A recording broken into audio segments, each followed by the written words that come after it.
Assalamualaikum. Halo. Halo. Hai. Hai. Hai. Hai. Hai. Halo. Halo. Hai. Saya Arangga. Hai. Aku Neta. Hai. Saya Salman. Hai, saya Tifa. It's me, Ratih Permatasari. Aku dari kelompok 3 beserta kawan-kawan akan mempresentasikan CRM, yaitu Customer Relationship Management. Pasti dari kalian banyak ya ada yang bakal kayak gini. Kak, CRM itu apa sih? CRM. Makanan apa tuh? CRM, penting gak sih? Nah, kan pada bingung. Jadi CRM itu menurut Bapak Kang Hinam, CRM adalah sistem yang menganalisa bagaimana kita bekerja dengan pelanggan, memecahkan masalah mereka, serta mendorong mereka untuk membeli produk dan layanan, serta pertukaran keuangan. Terus elemen-elemen CRM itu ada 3, yaitu pelanggan, hubungan, dan manajemen. Ya iyalah, CRM itu kan Customer Relationship Management.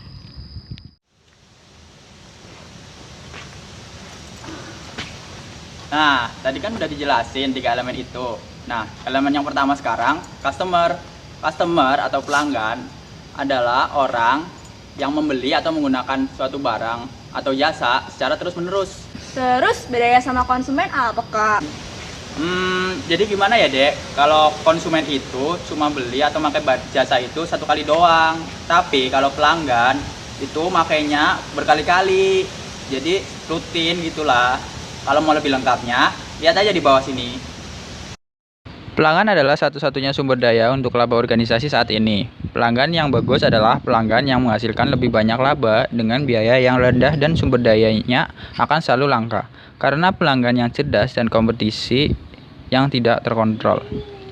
Akan sulit untuk membedakan pelanggan yang sebenarnya karena keputusan untuk membeli suatu biasanya dilakukan sebagai aktivitas yang kooperatif dengan partner dalam membuat kekhususan.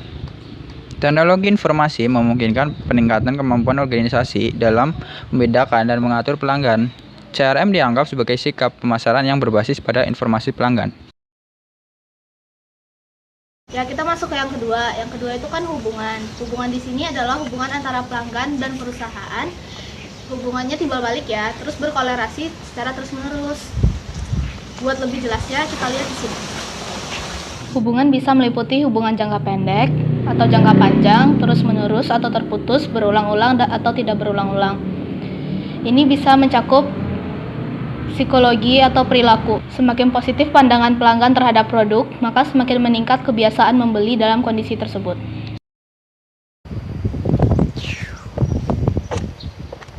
Ya guys, kita udah sampai ke nomor ketiga. Poin ketiga di sini membahas tentang manajemen.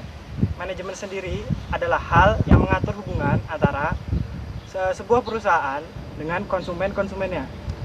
Untuk selengkapnya bakal ada di sini nih.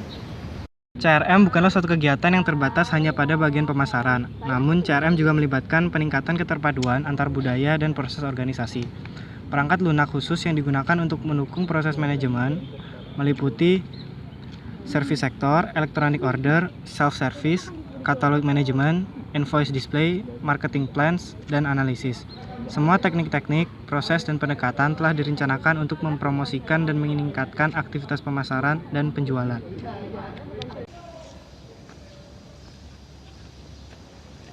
Hai semuanya. Kali ini aku bakal jelasin tentang semangat operasional nilai. Apa sih semangat operasional nilai itu? Semangat operasional nilai itu adalah strategi dari perusahaan untuk menarik minat pelanggannya. Untuk penjelasan lebih lengkapnya, kalian bisa lihat di sini. CRM pada kenyataannya adalah desain struktur organisasi untuk membangun hubungan dengan pelanggan dari luar ke dalam organisasi dan sebaliknya sehingga terdapat timbal balik.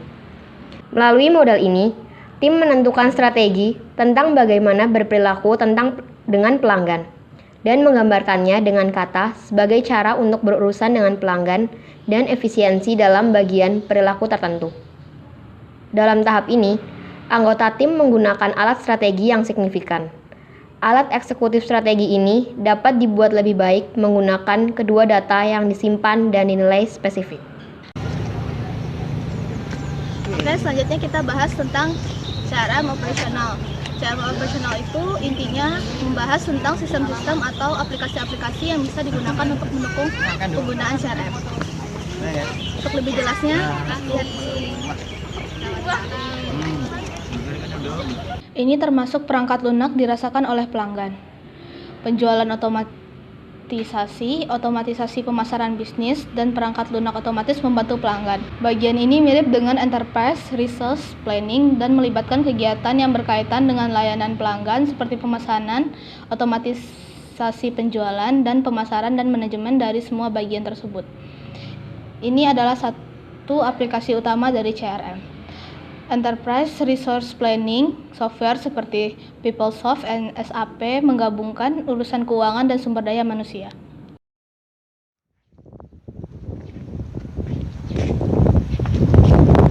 Nah, selanjutnya itu ada CRM Analytical. CRM Analytical ini yaitu gimana cara kita untuk menganalisis masalah yang ada di perusahaan. Nah, untuk lebih lengkapnya ada di sini. CRM Analytical CRM meliputi didapatnya data, penyimpanan data, ekstraksi data, interpretasi, dan pelaporan data pelanggan untuk pengguna. Empat infrastruktur utama dari teknologi data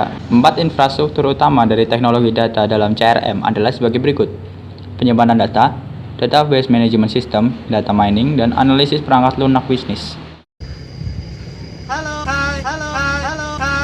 Halo guys, di sini saya akan membahas subsistem CRM bagian ketiga, yaitu yang disebut dengan CRM kolaboratif. Nah, CRM kolaboratif itu kurang lebih adalah subsistem CRM di mana dia akan mengkombinasikan berbagai jenis alat-alat komunikasi untuk membantu dalam mengembangkan CRM itu sendiri. Untuk selengkapnya bakal ada di sini nih. Jenis CRM ini melibatkan semua komunikasi yang berbeda antara organisasi dan pelanggan seperti email, telepon, fax, dan halaman web.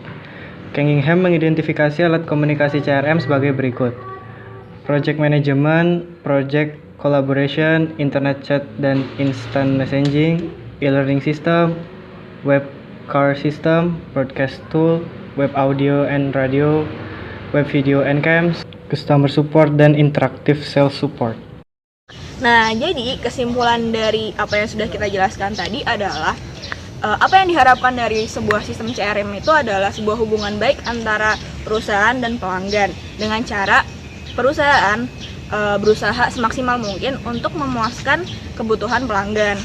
Nah, dengan itu maka perusahaan membutuhkan sebuah software untuk mengolah data-data pelanggan agar dapat memaksimalkan pelayanan mereka, seperti itu. Jadi sekian presentasi dari kelompok kami. Apabila ada kesalahan mohon maaf.